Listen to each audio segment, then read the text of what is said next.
podcast, Catamount InSight. I'm Junwin Meza. I'm a junior here at DHS, and I look forward to sharing information, stories, and more about our school. So today we're here with Rachel Houghton. She's from the Medical Center. Welcome. Thank you for being here. Thank you for having me. It's my pleasure. It's nice to meet you. So why don't you tell us a little bit about your job? Okay, so I own Legacy EAP and Hamilton EAP. So here in Dalton, it's Hamilton EAP. We have two kind of companies. We do employee assistance programs, so the teachers and faculty and staff within Dalton Public Schools can come for short-term problem-solving counseling with my staff or with me. And then we also have the student assistance program. So we actually come to the school and see Dalton Public School students for short-term problem-solving counseling. So are you guys very similar to counselors, like school counselors, or what's the difference between you guys? Okay, so great question. So yes, because the school counselors definitely can help you with your problems with anxiety, stress, depression, all of those types of things.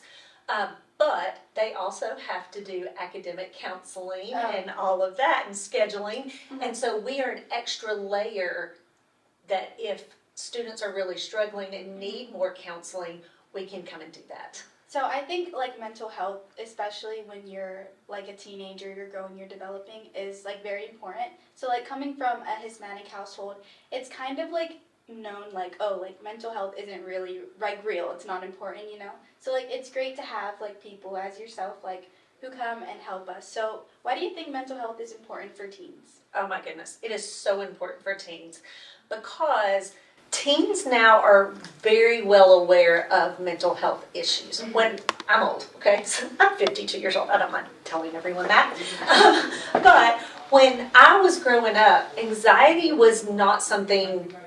It was something, but we didn't talk about it. It wasn't something that we even worried about. Stress was kind of the thing we would talk about and being a little overwhelmed. But now with social media, with just the presence of people not having great mental health, we talk about it, which we need to. And so the more we talk about it, the more teens realize, oh, I might have that, and that might be an issue for me, and I can get help with it. And my philosophy is, man, getting help now versus when you're in your 30s or 40s and don't know how to cope with it is a much better way to handle things. So do you think mental health has changed over the years, or do you think people just know about it more? It's changed. And people know about it more. But I really do think that people can put a word and a voice to how they're feeling now versus they couldn't back when I was in high school. So what are some examples of teens, how they struggled with mental health, or just teen struggles in general? Okay, so the biggest thing that I hear with teens is anxiety, being overwhelmed, not knowing how to handle the big emotions that they have. Depression some, but more anxiety is the word that I hear. And there's several reasons why. One is the aftermath of the pandemic, living isolated, and that kind of drawing teens into their phones and social media and those kind of things really did make a difference. Digital overload, being on the phones all the time, computers, using that as your outlet. Also, teens haven't learned then as well how to talk to each other. Everything's texting or DMs or whatever.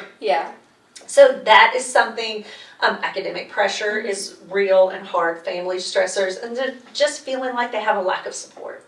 So, onto social media, the topic of social media, do you, what are your thoughts on social media, how it affects mental health? So there are actual studies that show that the brain is directly affected negatively from being on social media all the time. In fact, there's this great guy, his name's Carlos Whitaker, and he wrote a book, he did a documentary called Unplugged, and he actually went and had a brain scan done. Then he went off of all media. He didn't watch TV, he wasn't on social media, nothing. I think it was 6 weeks, but he went and lived in a convent for a couple of weeks. He went and lived with an Amish community and then had a brain scan after, and he actually had brain growth and cell rejuvenation for not being on media. So, do you have any like opinions? Like, do you think like teens should have limited social media? Do you think they shouldn't have social media at all? Or? I mean, I have social media, so I enjoy Instagram. All my friends are trying to get me to get on TikTok, and I just know that I won't get off. And so, I'm putting limits to myself. But so social media in and of itself is not bad. But should there be limits? Absolutely there should. Like, I really do try to look at when my phone gives me the average hours that I've been on my phone in a week. I look at that and try to make it a goal to be less the next week. That's just me and how I'm wired. But social media is not bad, but for sure limiting it, and because it's not only for brain health, but cyberbullying. We would wish that it didn't happen, but it does. Or even what I see with a lot of teens that really hurts my heart for them, especially women, is that comparison. Yeah, that's a big one. Yeah, and I tell people when I talk to them, when you're on social media, it's fake news. Yeah. I mean, it just is. I can tell you from experience that I will try to get a family picture, and I have two boys. They're not boys. I have two men that are my sons, and I'll say, okay, let's get a family selfie. And they're like, Mom, seriously? And, there's all this grumbling and complaining. But then I get everybody all hyped up. We do the picture, and everybody smiles real big and then goes back to complaining. Well, that picture I posted, nobody knows all the complaining that went on. And so it was fake. I mean, not that we're not a happy family. Yeah, I get what you mean. But in that moment, we weren't necessarily, we were having a happy time, but they gave me a hard time about it. Yeah. I think, like, the biggest emphasis we all need to, like, remind ourselves about social media is that it's really not real. Like, people get to choose what they want to show to the world, whereas, like, in person, it's kind of harder, to, like, hide certain things about yourself. So, like, it's good to always talk about that. So, like, how are ways that teens can work to build and protect their mental health? So first of all, just admitting that they have a problem. Because, like you mentioned, in the Hispanic families, your parents are telling you, we don't believe in this. Yeah. And so I understand that, and I appreciate the fact that parents are trying to protect their kids from it. But admitting that I am anxious, or I am stressed, or depressed, or whatever it might be, the first thing is just admitting that we have that issue. And then putting in good practices to fight off the anxiety. You can just adapt some good coping skills and be fine. So, one of those that's really easy is just learning to take a deep breath. I watch people every day come into my office and, they're breathing, but it's very shallow, and it's like they can't just go, and just doing that. Or making sure that if you're really stressed or anxious, stepping outside, getting some natural sunlight. Vitamin D produces serotonin, which is a hormone that goes to your brain that says, I feel better.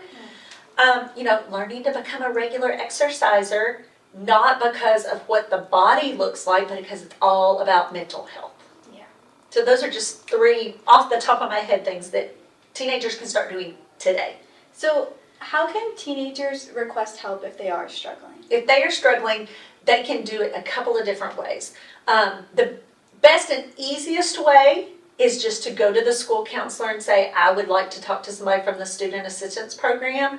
And there's a form that can be filled out. Have to have a parent's signature if you're under 18.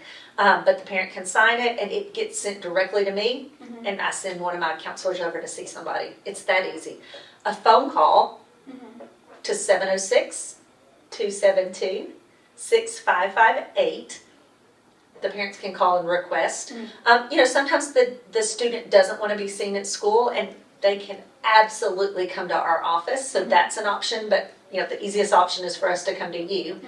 But any of those ways, or like I said, if they're over 18, the student can sign the form themselves.